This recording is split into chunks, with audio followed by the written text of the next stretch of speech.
তুমি কে গো?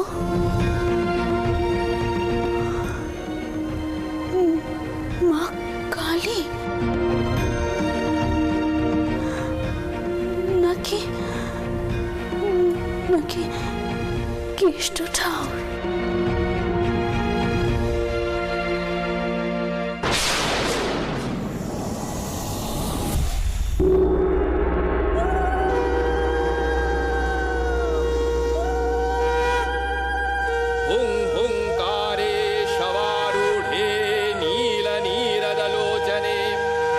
এখনো তোর মনে দ্বিধা গেল না রে? আমি তো তোকে এর আগেও বুঝিয়ে দিয়েছি, কালী, কৃষ্ণ, রঘুবীর সবই এক। ভুলে গেছিস তুই?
মা মা মা মা মা চোখ চোখ খোলো।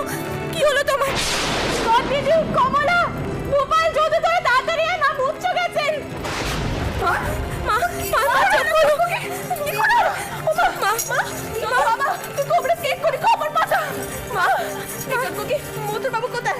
আমি তো জানি না। নদীতে একটু চোখে জল দাও। কি হয়েছে ভাই? কি এইসব কখনো তোমরা কেউ ছিলে? মা মা মা কথা শুনতে পাচ্ছেন? কবির মশাইকে ডাকতে গেছে কি? ওদের বলেছো? বেটাতে বলেছো? মা চল করো নাও। মা মা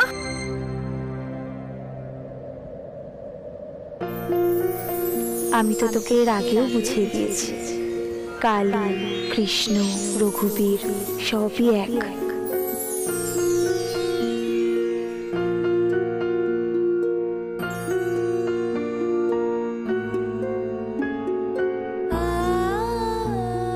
আমার মনে আর কোনো দিতে নেই, কোনো দিতে নেই আমার মনে। আমি বুঝেছি কোনো ভেদাভেদ নেই, কোনো ভেদাভেদ নেই।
এই ভাগীরথীর তীরে আমার মূর্তি প্রতিষ্ঠা কর।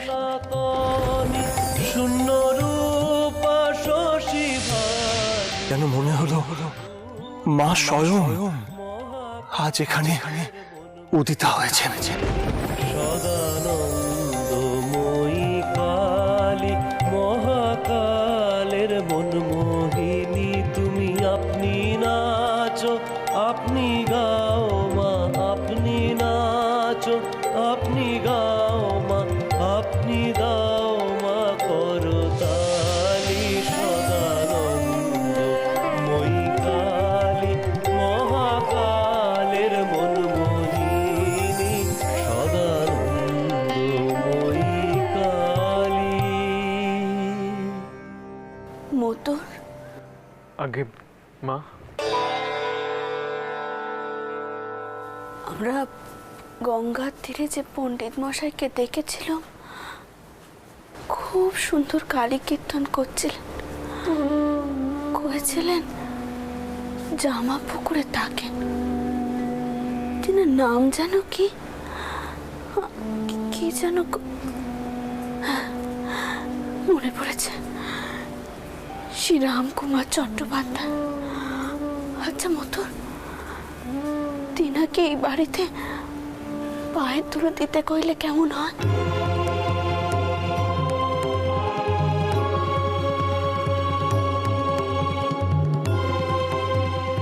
আমার মনে হচ্ছে জানো তো,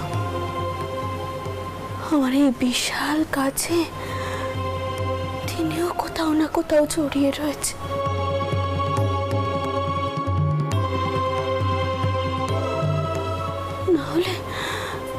নাহলে তিনার গান আমরা শুনবো কেন?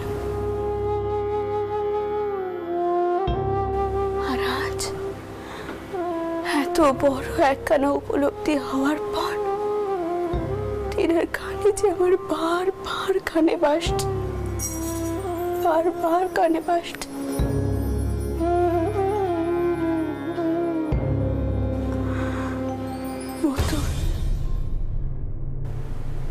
তুমি রাম ঠাকুরকে এখানে নিয়ে এসো বাবা, দয়া করে নিয়ে এসো।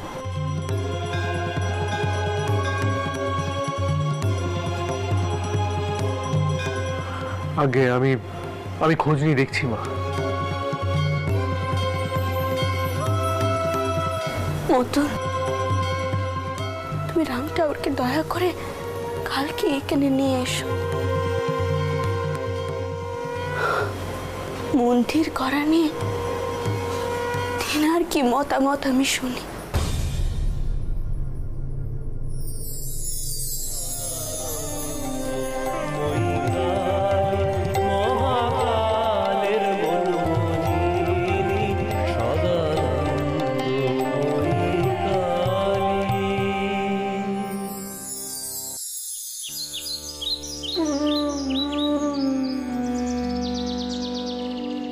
নাটামশাই, কাশী যাত্রার সময় ওনার সাথে আলাপ হয়েছিল। তো মা অনুরোধ করলেন ওনাকে যেন নিয়ে আসা হয়। আচ্ছা, তবে কি যেন নাম বললে তুমি? শ্রীরামকুমার চট্টোপাধ্যায়। হ্যাঁ, শ্রীরামকুমার চট্টোপাধ্যায়। তো তিনি তো বর্তমানে ঝামাপুকুর রাজবাড়িতে আছেন, তাই তো? তাহলে মল্লিক মশাই, আপনি একটু কাউকে পাঠিয়ে দিন, তাকে একটু বাড়িতে আসতে বলুন। মা যখন দেখা করতে চেয়েছেন তখন তো আর বলছি, একটা কথা বলবো? হ্যাঁ নিশ্চয়ই। বলছিলাম, এই রামকুমার চট্টোপাধ্যায় ইনি কি কামারপুকুর নিবাসী? আমার নাম শ্রী রামকুমার চট্টোপাধ্যায়, আদি নিবাস হুগলির কামারপুকুর, আপাতত ঝামাপুকুরের রাজবাটিকায় আশ্রিত, একখানা টোল চালাই। হ্যাঁ হ্যাঁ। আচ্ছা রামধন বাবু, আপনি কামারপুকুরের মানুষ না? আগে হ্যাঁ। আচ্ছা, আপনি ওনার সম্বন্ধে কিছু জানেন? কিছু বলতে পারেন? কেমন মানুষ উনি? আগে এক কথায় বলতে গেলে খাঁটি সোনা। ঠাকুরের বাবা মানে স্বর্গীয় ক্ষুদিরাম চট্টোপাধ্যায় ছিলেন একজন সৎ ব্রাহ্মণ। তাকে কামারপুকুরের মানুষজন সবাই মান্যগণ্য করত। আর এই রামকুমার চট্টোপাধ্যায় তারই একজন সুযোগ্য সন্তান। তার আরেকটি ছোট ভাই আছে, তার নাম গদাধর। আমরা তাকে গদাই বলি। সেও এক অদ্ভুত ছেলে। ওকে দেখে কেন জানি না মনে হয় ওর উপর ঈশ্বরের আশীর্বাদ আছে। বাহ, বেশ বেশ। তাহলে দেখুন মল্লিক মশাই, উনি যখন আপনার পূর্ব পরিচিত তখন আর কেউ নয়। আপনি দয়া করে নিজেই একবার যান আর তাকে অনুরোধ করুন তিনি যেন বাড়িতে একবার পায়ে ধুলে দেন। যে আগে আমি যাই, আসুন। আটামশাই, আপনি তো বেশ কিছুদিন এখানে ছিলেন না, আপনি অনেক কিছু জানেন না। আমি আপনাকে সবটা বলতে চাই। বেশ, তো বলুন না। যা বুঝছি মায়ের মন্দির নির্মাণটা খুব একটা সহজ হবে না। আমাদের বেশ লড়াই করতে হবে আটামশাই। আচ্ছা মধুর, আচ্ছা তুমি আমাকে বলো তো, মায়ের আজ অব্দি কোন কাজটা খুব সহজভাবে সম্পন্ন হয়েছে? হয়েছে কি? আর দেখো, এত বড় একটা কাজ, এতে লড়াই তো থাকবেই, সমস্যা থাকবেই, তাকে তো জয় করতে হবে, তাই না? হ্যাঁ, দেখা যাক না এই লড়াইয়ে আমাদের পাশে কে কে দাঁড়ায়, আমরা একবার দেখি।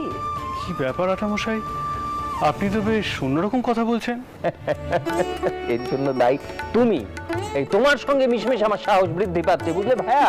একে বলে সঙ্গদোষ, সঙ্গদোষ। বিদ্যা দদাতি বিনয়ং, অর্থাৎ বিদ্যা বিনয় দান করে। যিনি যত বিদ্যা চর্চা করবেন, যত জ্ঞান অর্জন করবেন, তিনি ততই বিনয়ী হবেন। জ্ঞানের আস্ফালন কখনো করবেন না। প্রত্যেক জ্ঞানী মাত্রই জানেন যে শিক্ষার কোনো শেষ নেই। এসো। সরকার মশাই সেরেস্তা থেকে এই পত্রখানা পাঠালেন, আপনার গা থেকে এসে বোধ করি।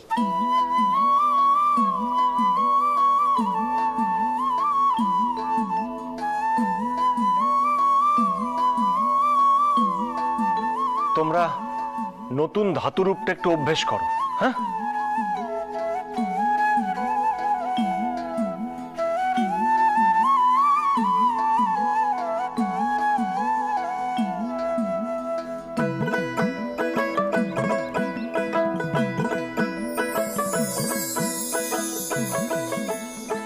স্নেহাসপদেশু বাবা রামকুমার, আশা করি কুশলে আছো। কামার পুকুরও সব কুশল। আমাদের গাভীটির একখানা বৎস হইয়াছে, এইবার পর্যাপ্ত পরিমাণ দুগ্ধ পাইব। আমাদের লইয়া চিন্তা করিও না বাবা। চিন্তা তো হয়ই মা। আমি জানি যে তোমরা কত কষ্টে আছো, কিন্তু কষ্টের কথা কিছুতেই বলো না।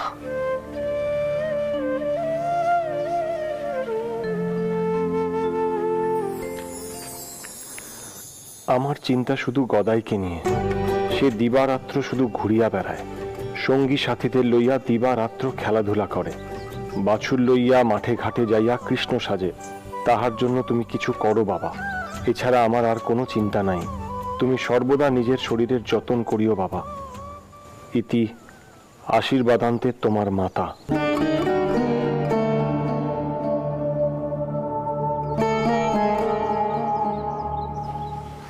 পণ্ডিত মশাই, আগে ইনি আপনার খোঁজ করতেছেন।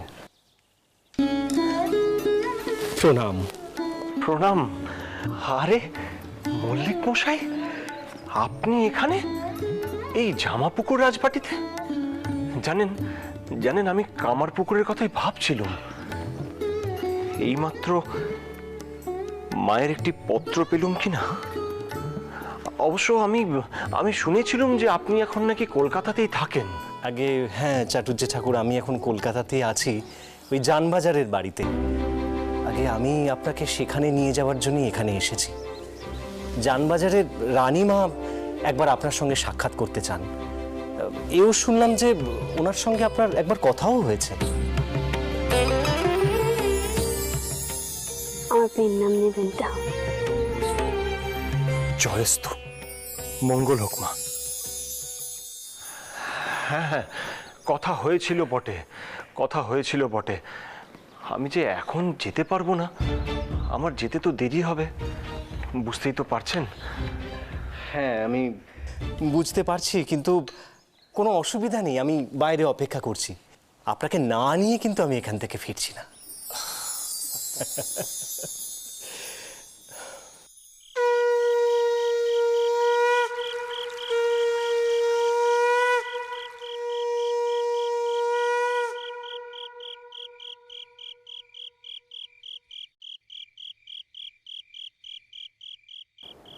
বউ,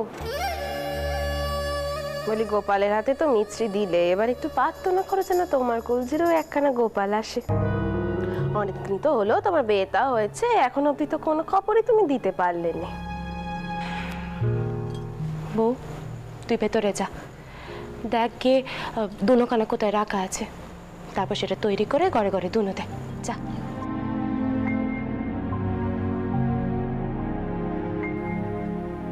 আর কতকাল ওকে এভাবে লুকিয়ে রাখবি চটকু কি? হ্যাঁ, বলি আমার ময়ন বাপ হবে না, আমি নাতির মুখ দেখবো না? বউ হিসাবে ওরও তো কিছু কর্তব্য আছে সংসারে, নাকি? দোহাই তোমার পথ দিদি, এইভাবে ব্যাটা ব্যাটা করে দয়া করে বউয়ের জীবনটা অতিষ্ঠ করে তুলো না। সেজি দিদির কথা তোমার মনে আছে তো? কেমন ব্যাটা ব্যাটা করে সে পাগল হয়ে উঠেছিল, তারপর সেই ব্যাটার জন্ম দিতে গিয়েই তো নিজেই শেষ হয়ে গেল। তা বলে আমি আমার বংশটা চাইতে পারবো না? আরে বাপু, বউ হয়ে সে ব্যাটার জন্ম দেবে, এটাই তো স্বাভাবিক ব্যাপার। শোন, তুই ওকে নাই দিয়ে দিয়ে আর মাথায় তুলিস নে। এসব তোমরা কি আলোচনা করছো শুনি? তুলসী তলায় পিদিম দিতে এসে কোথায় নিজেদেরকে শুদ্ধি করবে তা না। মা, আমি যাই।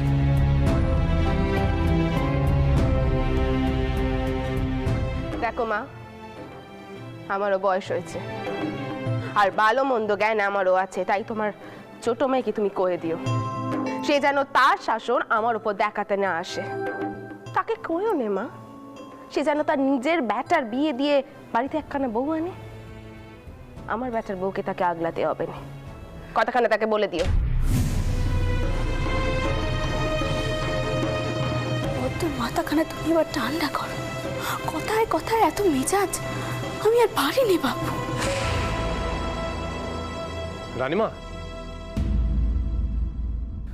রানীমা, দেওয়ান মশাই এসেছেন, সঙ্গে একজন আছেন, তেনারা দেখা করতে চান। ঠিক আছে, তুমি তাদেরকে ভেতরে নিয়ে এসে যাও। আজ্ঞে রানীমা।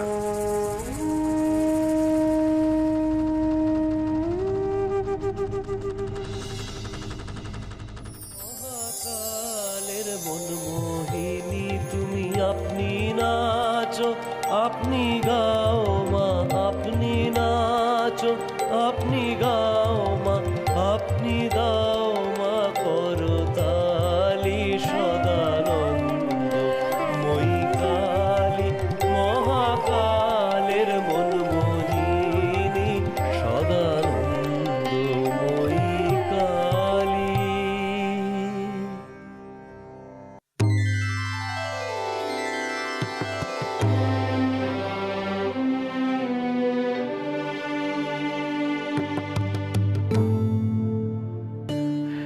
আচ্ছা, ওনার জলযোগের সব আয়োজন ঠিক করে হয়েছে? হ্যাঁ, এই তো আপনি বসুন চাটুর্য মশাই। দেখি আপনি তো কিছুই মুখে দেননি দেখছি, মাঝে বড় কষ্ট পাবেন। না না, আমার আহ্নিক হয়নি এখনো, তাই আমি এখন কিছু মুখে দিতে পারবো না, আমাকে ক্ষমা করবেন। দেখুন তো কি কাণ্ড। না না, সত্যি তো এখন এই সময় এভাবে আপনাকে ডেকে আনাটা তো বড় অন্যায় হয়েছে। আচ্ছা মল্লিক মশাই, এই কাজটা তো একেবারেই উচিত হলো না। না না না, ওনার কোনো দোষ নেই, ওনার কোনো দোষ নেই, উনি অনেকক্ষণ ধরে অপেক্ষা করেছেন। আসলে আমারই একটু দেরি হলো, টোল বন্ধ হলো, তারপর এলাম তো, আমাকে আবার সন্ধ্যারতি করতে হবে গিয়ে। আচ্ছা বলছি যে রানীমা কি আসছেন? হ্যাঁ, আমি বরং একবার দেখে আসি। দেখুন। চাটুর্য মশাই, আপনি বসুন, মা এক্ষুনি এসে পড়বেন। হ্যাঁ, না না, বসুন না। ঠিক আছে, এই তো মা এসে গেছে। মা পেন নামটা জানেন চাও, এক অদ্ভুত সময় সেদিন আপনার গান আমার কানে ভেসে এলো। সদানন্দময়ী কালী আমরা কাশীর পথে যাত্রা করেছিলাম। সদানন্দময়ী কালী মহাকালের কিন্তু মা আমায় বাধা দিলেন। তেনার দেবালয় প্রতিষ্ঠা করার জন্যই আদেশ করলেন। আপনি দাও মা করো তালি সদানন্দ। আর তারপরে আপনার গলায় এমন সুন্দর মাতৃবন্দনা শুনল। সদানন্দময়ী কালী ঠাকুর মায়ের মন্দির প্রতিষ্ঠা করার জন্যই আমরা জমির সন্ধান শুরু করব।